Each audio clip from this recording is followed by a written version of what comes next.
See? You I've can't got it written in front of me. Start recording, and I never think. Thank you. I'm only here till I have to go to the airport. The flight's delayed, so there's no show without punch. You're not coming up to Wellington, are you? What for? Oh, she's sitting someone down. Sorry? I thought you're saying your flight's delayed. I just wondered you weren't trying to come up to Wellington. Oh, no. I'm coming at Easter. I've got to go and pick up my sister. It's actually my day. Oh, somebody's flying in. Oh, that's all right. Yeah. Jeanette, sorry everyone, just a quick interrupt. There was a massive accident in Ellington last night, and a lot of traffic's been diverted. Oh, I'll go over 3 Mile Hill then. Yeah, but you also might want to go Outram Way to the airport. Okay, thank you. Thank you. I will. Thank you for that, Trish. That's all right. Sorry. So any queries, any questions, anything anybody would like to share? I'm going to the airport. Sorry. It's all quiet, so we may as well. Lisa, you've just turned your mic on. Were you going to say anything? No. Just ready to go. Yeah. I'll interrupt. How did I've sent a couple of resources through from the session from Ron last week. Were they any help? Want me to keep sending or stop sending? No, keep sending. They're good. Yeah, keep sending. It's good. Yeah. Okay, we will. Thank you. Great, thanks. Okay, so today's session is on active and experiential learning, and it is quite interactive. I've got a few activities set up, so bear with me at times if I get sort of techno mucked up. But on the message side, you should see the link to the Google site in the comments box. Have you all got that? No. Nope, I'll send it again. It should pop up again. Mm-hmm. Okay, so if you can click into that and go into the third, I'll be sharing my screen again.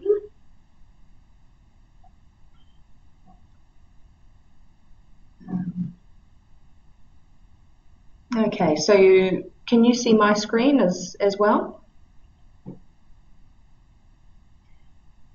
No, I've clicked into Google. You've clicked into it? Okay. Yep. So if you go into experiential and active learning. Oh, yeah.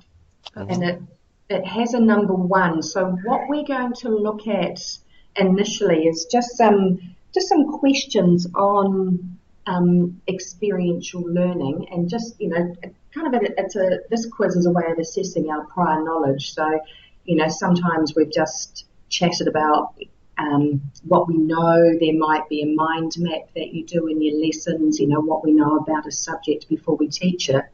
So this is another way of doing it, and it's a wee quiz, and it's set up on a site called Socrative. So you'll see that the word quiz is highlighted. If you can click into that, please. Nothing's coming up. So if you go into quiz, nothing comes up? I've got Socrative as a little window at the top, but my screen is completely blank. It's clear. I need a login, room name. Yeah. Ah. I don't know what that is. The login is Trish5118. Is anybody else having issues? Yeah. Trish5118. Yeah. Yeah, mine's still loading. Yours is still loading? Okay. Yeah, I'm there. You're there.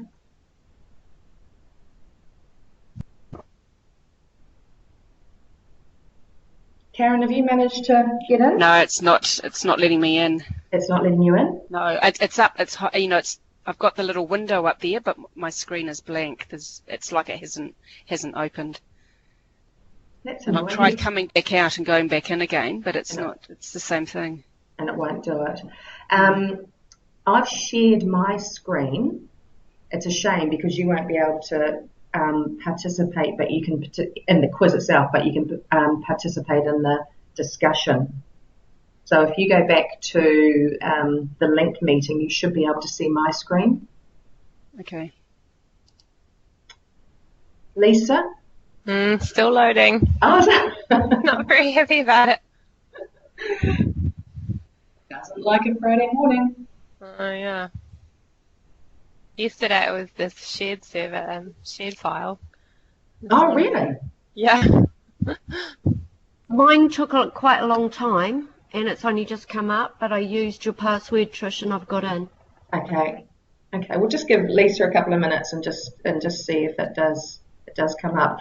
This in a classroom environment where, say if you're face to face and you've got all your learners sitting in front of you and they've got their own devices, they have one screen which just shows the question and they can answer true or false, and then projected up on the wall. The teaching screen is quite different, and what you're looking at, Karen, is the teaching screen. Okay. So you'll be able to see, and you'll be able to see as people answer true or false. Oh, yeah. Where it comes up on the two true or false lines. Once Lisa's in and Michael and Lisa, respond, and Jeanette, I might get you as well, because then it makes the three and we don't know who's answered what, because I've set this up so it doesn't, you don't need names, so I don't know who's answered what, so it's all completely anonymous, and which can actually work better, because if you've got a bunch of pranksters in the classroom who will call themselves something silly, it kind of takes the focus off what's actually going on. How you going, Lisa? Good, I'm in there. You're in? Yeah. Okay. So that first question, experiential learning is a process of only learning through doing. Is that true or false? So I can see that 2 out of 3 students have answered, and Karen, you can see that as well. Mm-hmm. 3 out of 3. Right. How do we do?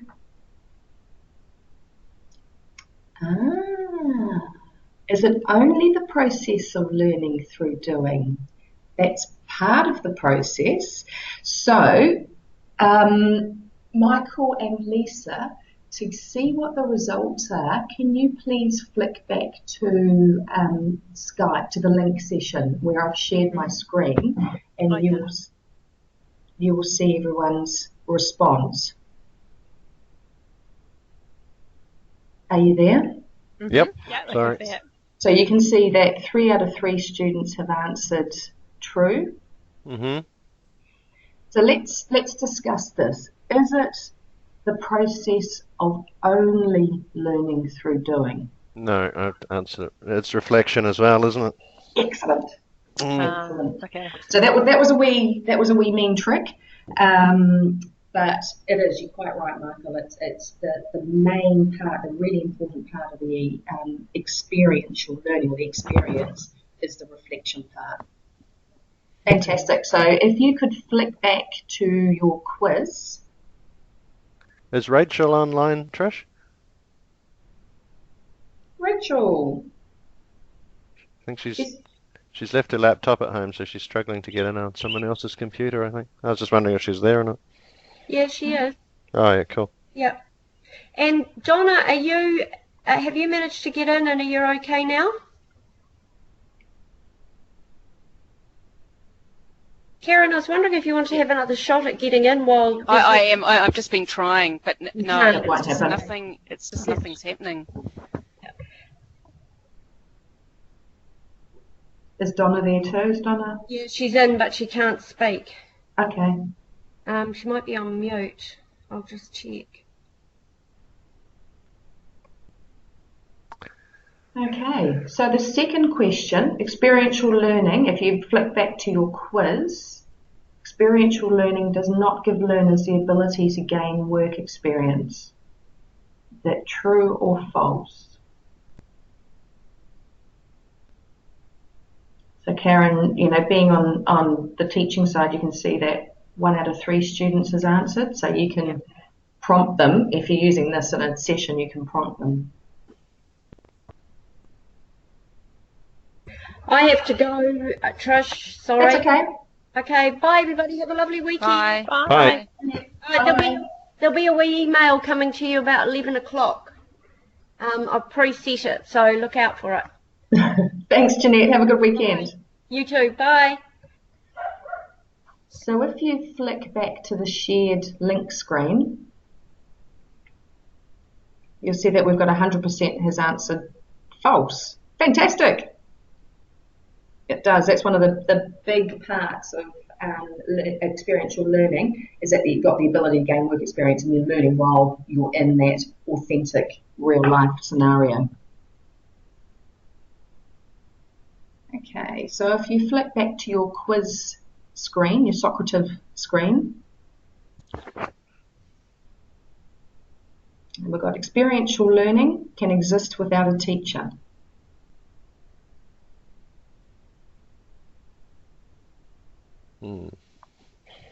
Toughie.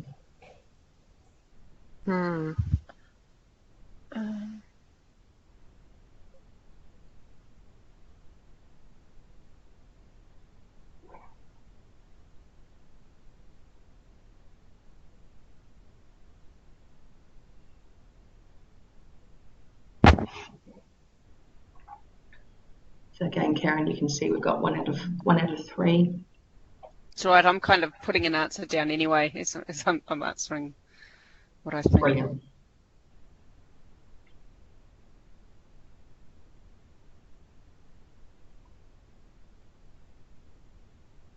Okay.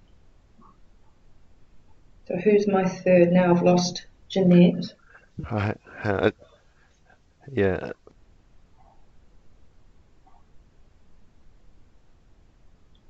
Oh, great. Someone else has come on.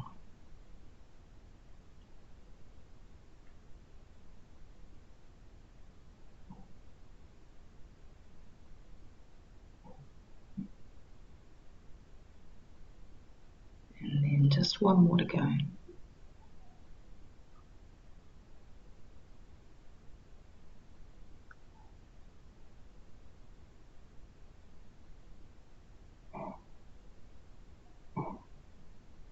And if you've answered, you can flick back to the shared screen.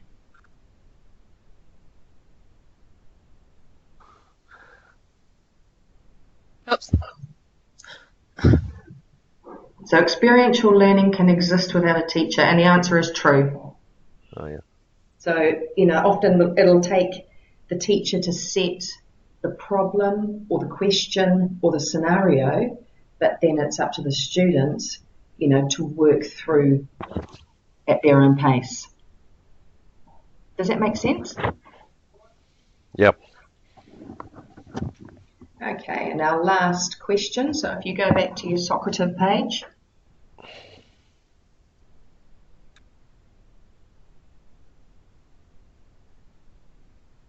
And number 4, experiential learning is particularly powerful because it helps students raise questions rather than simply find answers.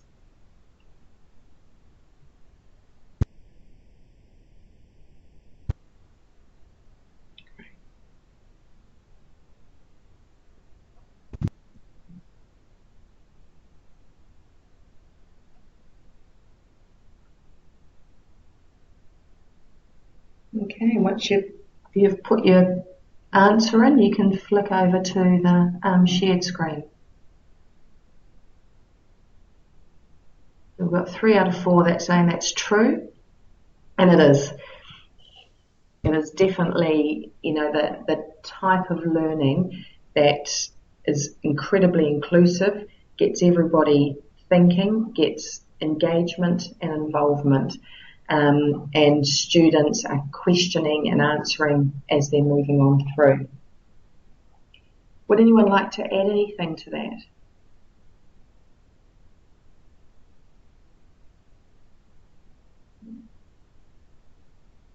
Okay, so we'll finish our quiz. We'll drop you out of that.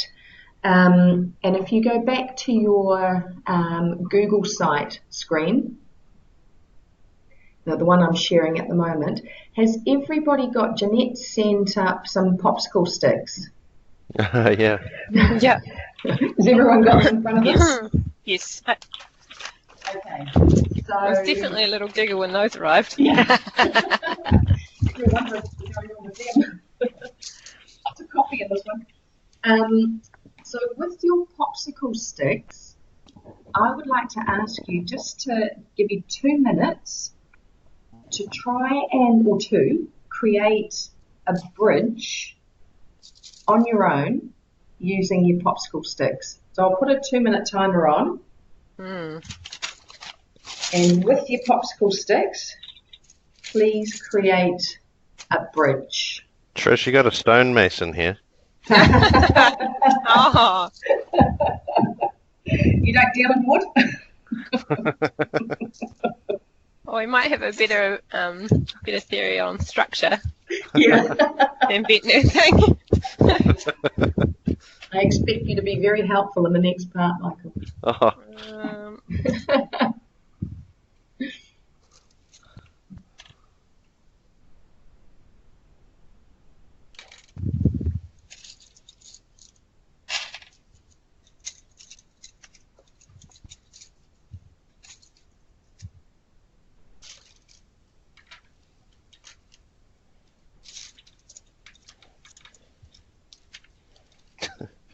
You can hear lots of clicking and clapping. that was the collapse.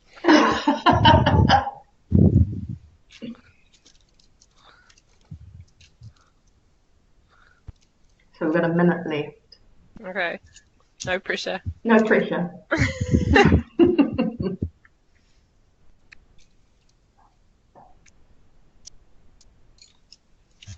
Oh, rats, my mic just touched it.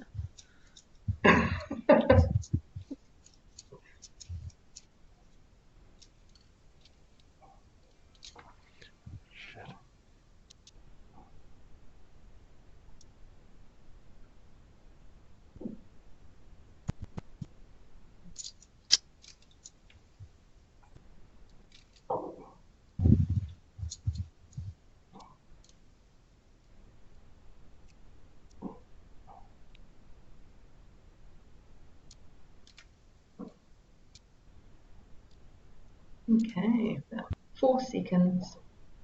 You'll hear my...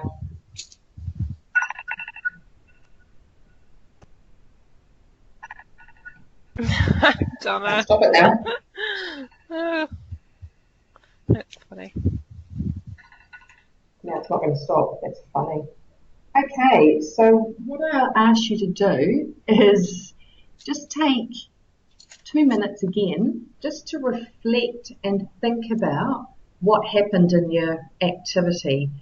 What worked, what didn't work. You can jot some ideas down. Just think about the experience. Think about what you were doing building that bridge of popsicle sticks.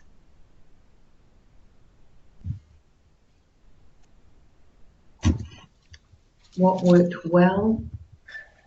What didn't work so well?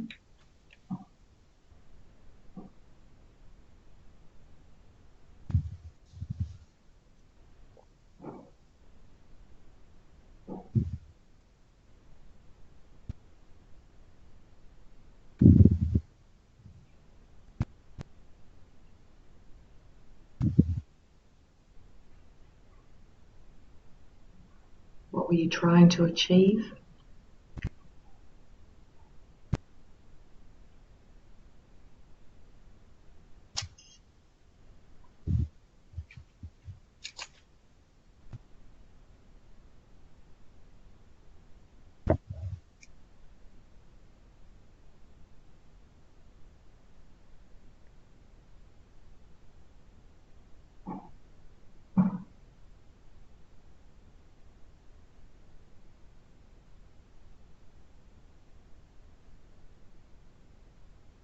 Just another 20 seconds.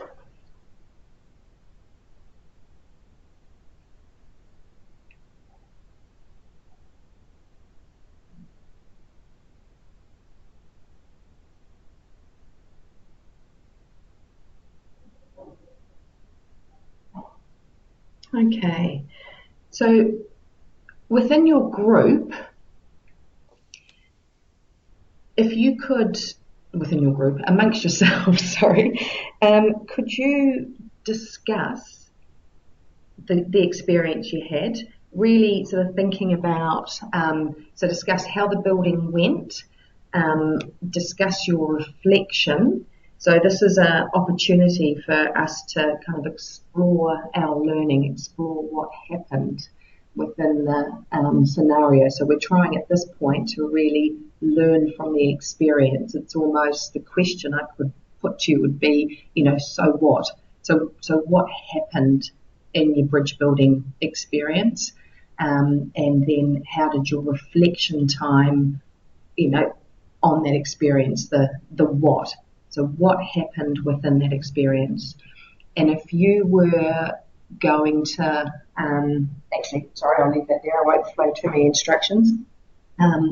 Just discuss in your group what did happen in that experience. Did it work? Did it not work? Were those popsicles making a bridge?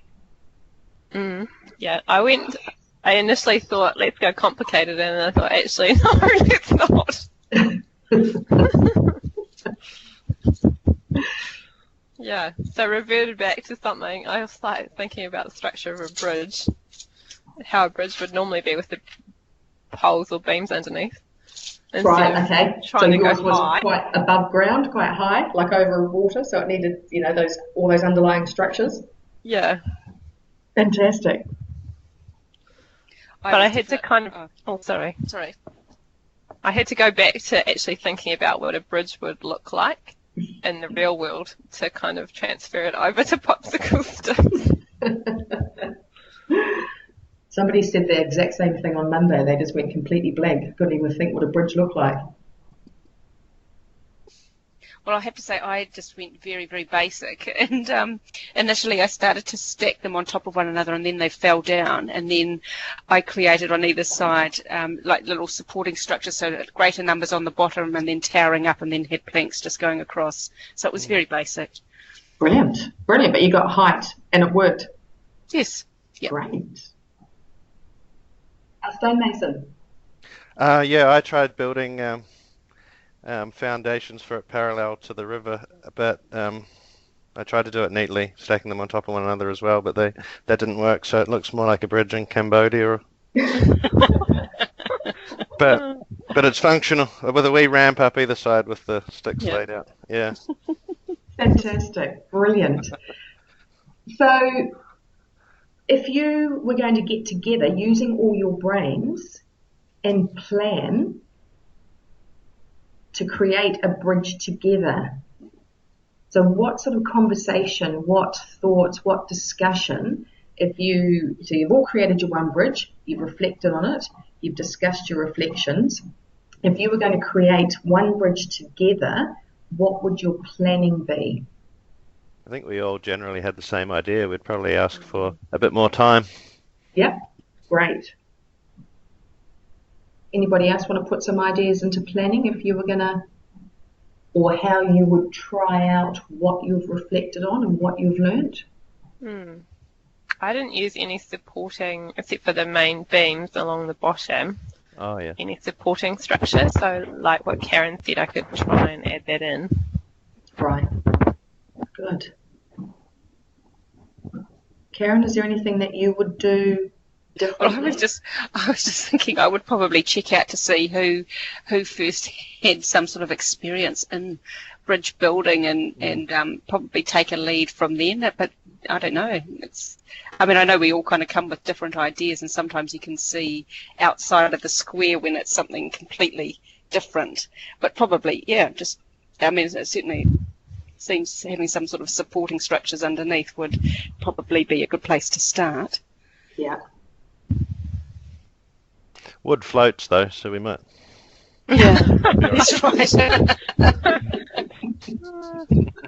I think my bridge would actually also make quite a good raft too. Yeah, there you go.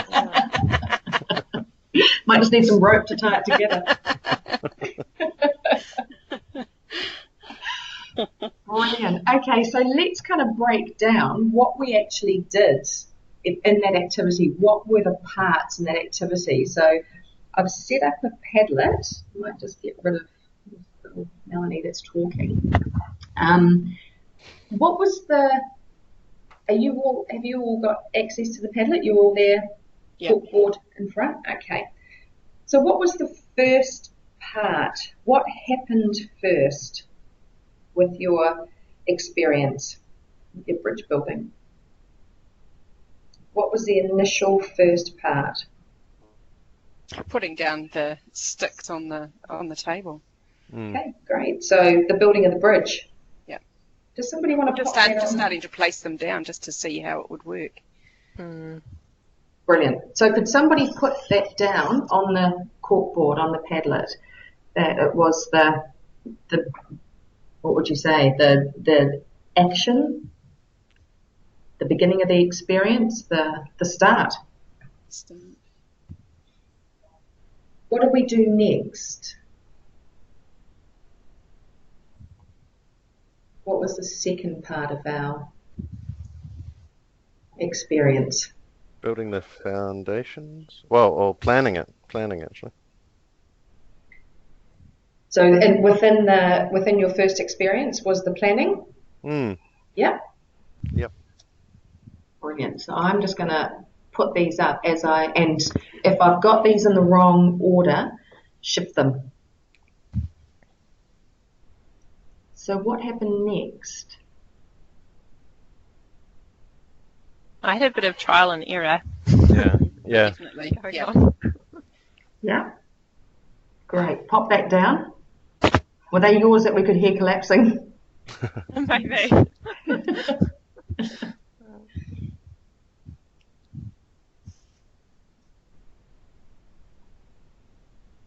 Okay. And what did once we had done our experience and, done our own planning on our own, the individual planning, and we put the sticks down, and it was trial and error, what did we do next? We spent a couple of minutes doing something. Collaborating? Before that. Building it up, creating it. After that, sorry, this is being mean. I gave you 2 minutes to... Not reflecting. Reflecting. Fabulous. So we reflected on the experience. That was Lisa, wasn't it? Yeah. Great. Reflected on the experience. Wonderful. I think the spelling's wrong. I'm just going to shift that over there. What did we do after that? So we reflected, we spent another 2 minutes reflecting, and then what was the next part of what we did? Was it the collaboration? Yeah, absolutely.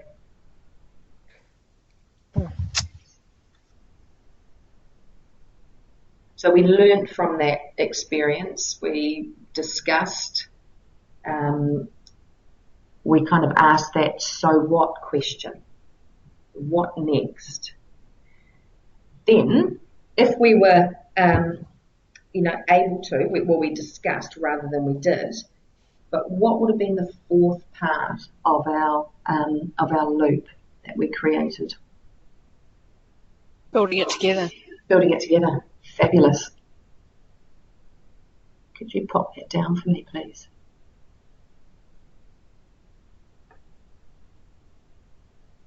So because I can't use arrows, you're just going to have to use some artistic license and pretend that they're there.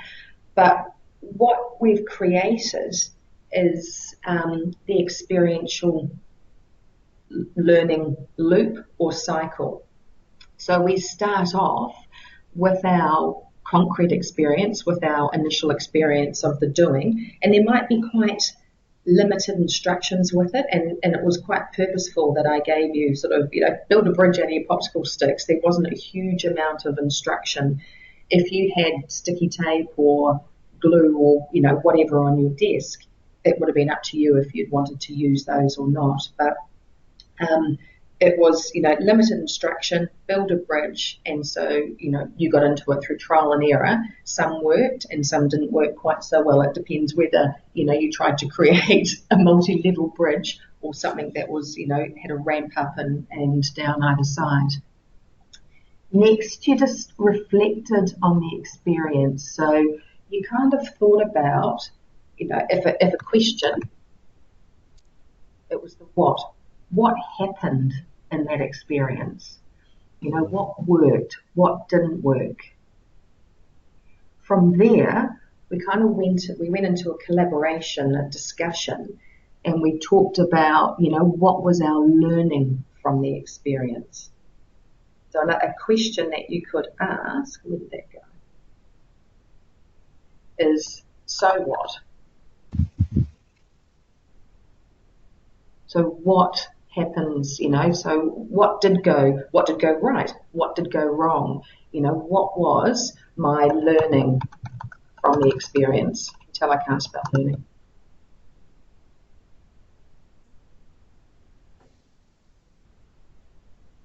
And then the next part is, we all got together and you would be planning, you'd be trying out what you learned from the collaboration, from what you learned from the initial experience.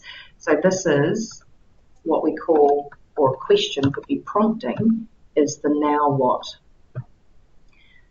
So this is Kolb's experiential learning loop. Start off with the action, we reflect individually, we work and conceptualize the experience, what was the learning from the experience, and then it's almost like a secondary experience, you redo it. Does that 4-part loop finish there, or could it carry on? Couldn't you just keep going round? Carry on, Yeah, it definitely.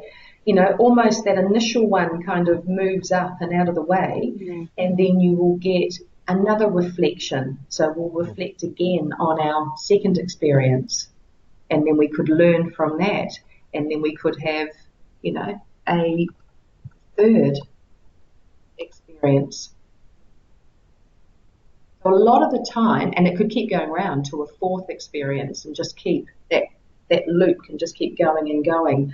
Yeah. Often, in a classroom setting, you might only get that loop going around once, but really in your vocational, with your midwifery, with your vet, with your stonemasonry, you all have the opportunity to do second, third, fourth loop, fifth loop, just to really build on that experience and build on that learning so that you are work ready. Mm-hmm. Anybody like to add anything to Kolb's experiential cycle? Have they used it themselves? Mm-hmm. Or has it been, at the most part, a little bit lacking in that reflection area, that it's really been, doing and redoing, but is the reflection part being a little light?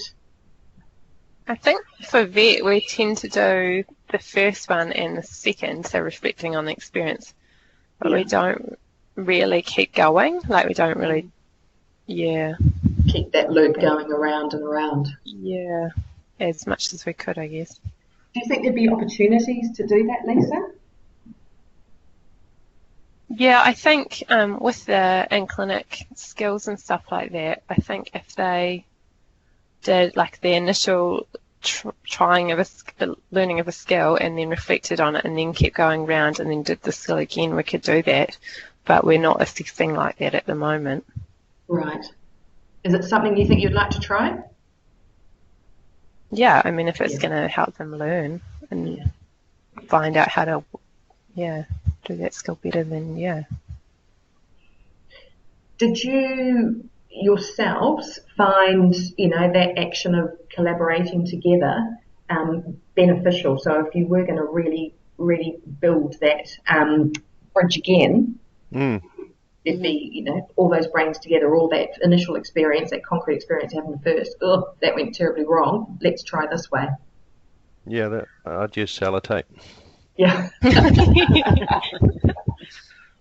Excellent. Any questions on Kolb's experiential cycle, and it is something that is going to come up further onto your readings as well. So you'll be looking into this a lot more. So this is a very quick overview at it. Yep. Okay. The next thing that we've got, need to go, is on your, lost my little screen. There's a video underneath. Have you seen that? No, why can't I find my video? Apologies.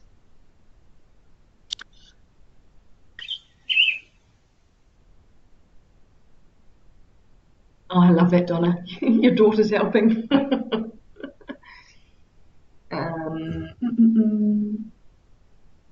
Sorry.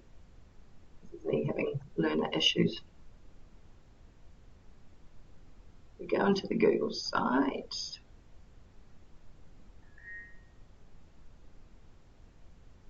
And there is a wee video that we have on active learning. So before we get into the video, what are your thoughts on active learning? Has anyone heard of it? Could they compare it to anything? Do they think they're doing it themselves, or what does it actually mean to you? What do you think it would mean to you?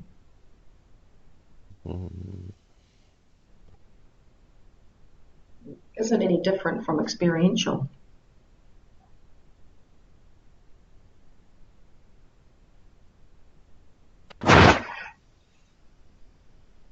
Okay, so this is a video. It is 10 with Ken. Has anyone ever seen Ken Steele's videos before? No. Not his videos. No? So there's a whole pile. It's almost like someone flipped learning environment. There's 10 with Ken, and then there's what are those ed videos? So there's a whole pile of learning interactive videos that you can hook into from YouTube.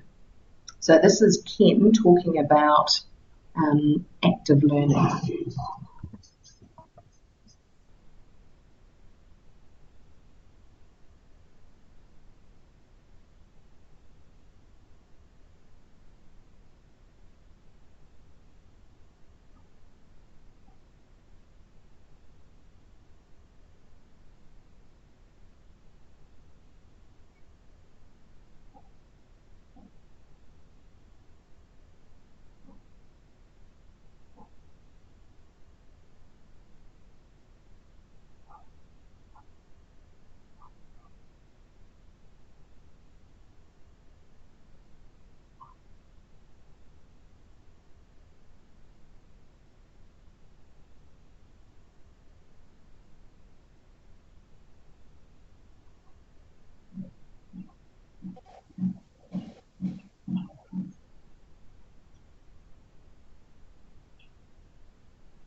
Trish, are you there?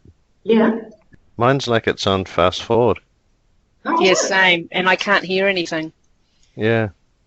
Ah, right. That's interesting. So if I'm sharing my screen, is it still going fast forward? Yep, and you can't. There's no sound. Well, I can't hear any sound. Okay. We'll ignore that. So we'll do this as a discussion. This will still be on. What I might do is actually just share that. I'll send that video to you all as an email afterwards so that you can watch it in your own time so that you get a really good understanding. Yep. But what we've got next is number 4 is a compare and contrast chart that you should see coming up on your screen. Yep. And I click on it to open it and make it active, we should be able to note some differences or some similarities between experiential and active learning. So what Ken Steele was talking about is that, so we've got passive learning, which is where, you're sitting in a lecture hall and you've got 300 people surrounding you and you've got somebody talking at you from a lecture stage. There's very few lecturers that could actually make that exciting. I mean, they might be able to pop some videos in there, but it's not interactive, and you are passively just gaining that information, taking some notes, and then leaving. There's no way of actually finding out from the lecturer's point of view, how much that student is going to take away with them. What did they really grasp from the lesson? What did they not understand? What are some other questions that they are going to have? So with active learning, in contrast to the passively sitting there and just gathering information, with active learning, it's a doing. So within your classroom, your students are doing. So what would be some strategies that you would think, or some activities that would be active? What are some ways that you do in your classes that your students are doing active learning, that they're not passively sitting there, that they're doing something? Discussion. Yeah. Discussion? Sharing experiences, and then, when tricky situations come up, they talk about it amongst themselves to work out what they could, how you could deal with that situation. Great. So I'm hearing there's problem solving?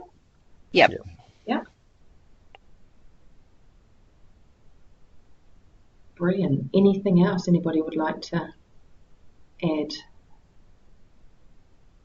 What about how Jeanette was talking about asking them at the beginning what they knew about that particular topic, and then following it up at the end? Because they're all kind of participating and sharing what they know. So it's that assessing of prior knowledge? Yeah. What would be a strategy that they could do that? We did it through a quiz today. What are some strategies that you could help them to assess prior knowledge? What have you used? Donna just put up Bracken activities. Bracken? So we use like matching words to.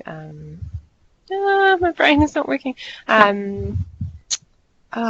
Gosh. Anybody else want to chip in? Take the pressure off, Lisa. Yeah. How else do you assess prior knowledge?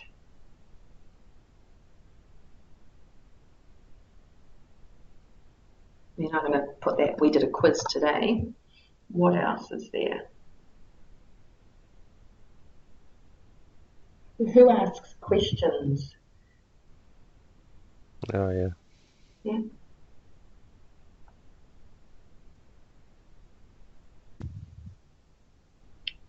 What about things like building a mind map? So you might have your question there of alligators, and so your first circle of alligators, and then people will throw in what they know about alligators.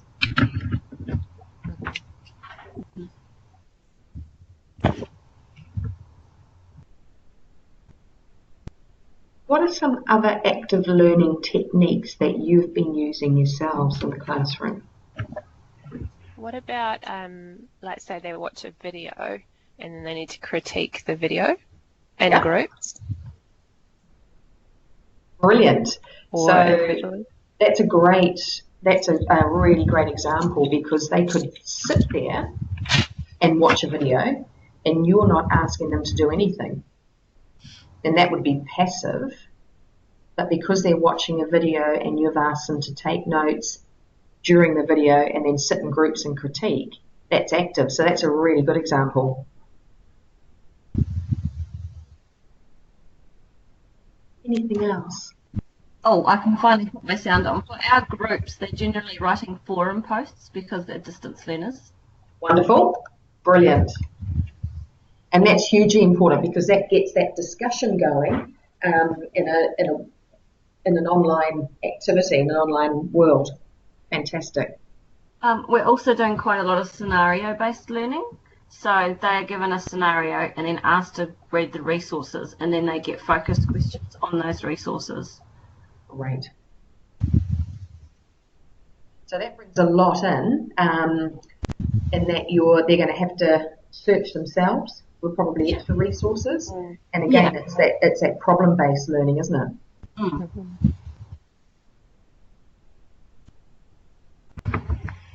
Thanks, Donna. That's okay, I'm sorry. I've just had so many technical issues this morning. Yeah, actually, that's been across the board. It seems to be a bit of a nightmare out there. Oh, it doesn't. It keeps telling me I couldn't get on because my clock was wrong on my computer. I've been using Link for months. And today it plays up. And then all of a sudden it plays up on Friday morning.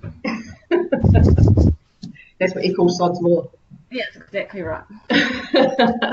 Plus on Friday morning I have my 15-month-old who is particularly helpful.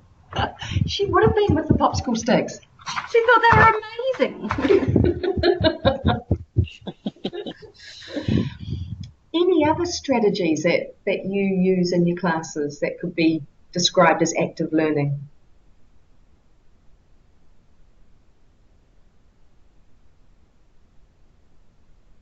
Sometimes we do, like, what about our block courses we do with skill-based learning? Yeah. So it's usually like a demonstration and then they go and practice. And yeah, absolutely. Because again, that they're doing, and are they, so if you're doing a demonstration, what are they doing while you're doing the demonstration? I imagine they would be watching. They're watching? Yeah. Are they taking notes? Well, we kind of do see one, do one, teach one, don't we? With that kind of yeah. At block, you know, like when you've got the one-on-one practical skills, it's often see one, do one, teach one. Right. Okay. Great. So, you know, brilliant. They'll be watching. They'll be asking questions. You'll be talking as you're going through the demonstration. They could be taking notes. Then they're doing. So yeah, absolutely. All of that demonstration is completely active learning. Mm. When they're doing, you know, learning that skill, are they doing it individually or are they doing it in groups? Usually it's in groups, Yeah. just because we don't have enough. Yeah, we're the same, usually in groups. So doing, you know, working in groups is definitely your active. Anything else that you might describe as active learning in contrast to passive learning, lecture hall?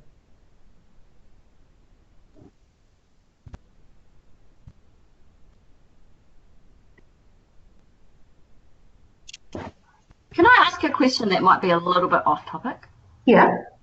So I'm just thinking of the younger generation, the one that is always after instant gratification and wanting to know things instantly rather than work it through. Do you find that students get really frustrated with experiential learning because they just want to know the answers, they don't want to have to figure it out themselves? In that case, I move it pretty quickly. Yeah. So, you know, you give them a time limit and they know that time limit, you know, it's like we did, we had 2 minutes to build it. You know, that can work differently if they're actually off on you know, a research topic. But if you keep moving it quite quickly and have other engaging activities throughout, like they might be having to take notes in a group on a Google Doc or, so if you keep that initiation, that movement quite fast, then they do tend to stay engaged. If you do tend to let it lapse and sort of slowly ebb away, then yeah, you've lost them. You're quite right. They do need that instant stimulation. We've set up some notes and things like that for them to learn the majority. Like I can see where it's really helpful for like Adobe sessions and things like that, but I'm just wondering if we're setting that as a main base for their learning of the resources, if we might get some frustrated students. Right, so if they're asked to go and read part of a text and then come back and answer focus questions, but it's all in their own time, there's no time frames, they're just how they're learning resource. I think I almost feel like it might lose its value if we do them all like that. Yeah, they'll get bored with knowing it's the same thing again and again and again. So a lot of it is flipped classroom, is it? So they'll go and read and then come back and discuss on the forum? So they have to come and often they have to discuss, but they don't have to share their ideas. So they'll be like, you might ask them to read something and then have a think about and give them a couple of focus questions and they jot their ideas down. And then often they can go further on and say, here, compare your ideas to the feedback here. And they have a look at it. Okay, so they're not having to do something necessarily. They're not having to submit anything. They have to submit. So would that be, then do you think that would be a way to further engage them if you did get them submitting, putting something in like this sort of scenario where they can see, the brains ticking over? Yeah, I don't know, because forums aren't always taken up hugely either. I'm just thinking out loud more than anything. For forums to be taken up, is there summative marks allocated to the forums? And I know that can be a double-barreled question because there can be fish hooks in there. Yeah, some of them are and some of them aren't. So right, yeah.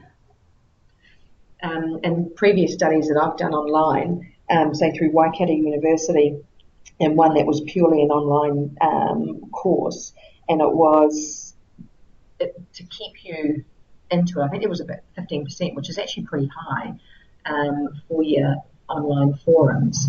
But towards the end of the course, so you got marks for being engaged all the way through, but towards the end, you actually had to submit 3 of your posts that you were most happy with. Right, yeah. And so then, you got marks for engagement and you got marks for, those 3. So that was a way of keeping everybody engaged all the way through. Yeah. Because they knew at the end they were going to come out with marks from what they had previously done. So is that something that, you wouldn't be able to put in it this year because of the assessments are already done, but is that something that could possibly work in the future? Actually, for some subjects that might be a reasonable. Yeah. We're doing a bit of that with diploma, Donna. Yeah, because I've been helping with some of the diploma resources at the moment, and it's a lot of case-based, scenario-based learning as you go. Which I'm just wondering about some of the V&A stuff. Something for us to keep looking into. Yeah, diploma's really case-based sort of study, isn't it? Yeah, definitely. And there's a lot of we're using a liner post in the beginning, and then later on it comes out they pick one for their assignment or their assessment at the end. Right. Yeah. Okay, so that means they've got to be engaged all the way through, and then pick one that they've done previously to submit. Mm-hmm. Yeah. That does actually seem to work quite well because they know there's consequence to it, and they, are you giving formative feedback on them all the way through? No, actually they've just we probably could have been a bit more engaged with the liner work post, I think, just to guide them in the right direction. Yeah. Could be something worth considering. Mm-hmm. Now I'm aware of time and I don't want to, you're all busy people. So with at the top of that page where we've been jotting down some strategies that can be used with active learning, if you think about the experiential bridge building that we did, what was the active parts in there? What was the active learning within that? We break down all the 4 aspects. What were the active learning?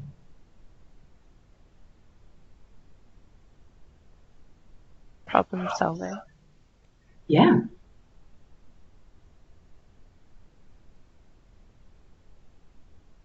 We shared our experiences. I'm just going through the list. That's all good. It is Friday. The trial and error as well. Yeah.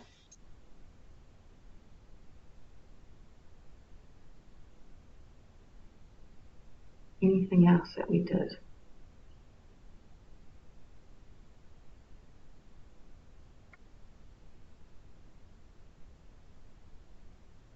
What about the discussion, the group work? Mm-hmm. Yeah. And reflection. Yeah. Yep.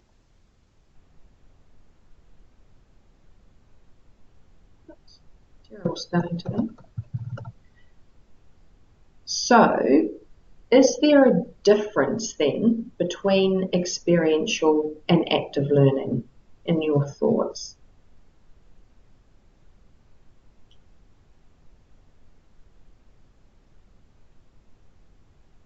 It's mean, all these questions, isn't it? Is there a difference? Are they similar? Are they the same? Or is one embedded within the other?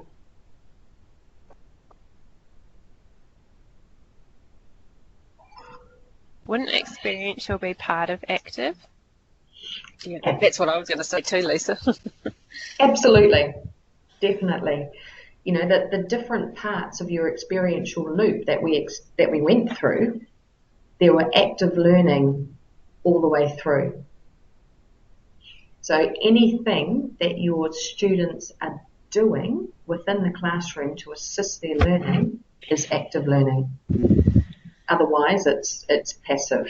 And experiential is a ways and means to provide those opportunities for active learning. So one is embedded within the other. They both need each other, cohabitate to exist. Have I got any questions on that? Is it as clear as mud? Yep. Don't know if that's the answer that I want, Michael.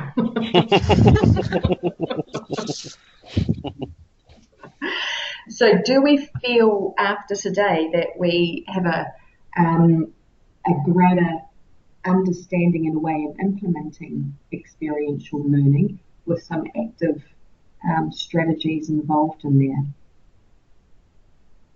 Yeah. Yeah. Yep. Yeah. Mm-hmm. Do we have any more questions on it? Or are we happy to get it underway? And I was really rapt to hear, you know, straight off the bat as we were doing those pre-thinking activities, that the reflection part came through, and that is the difference between an experience in your learning and experiential learning, is that you are creating that reflection part so that you can build on that knowledge.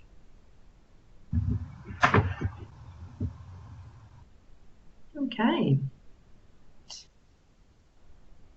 Now that's our tutorial for the day.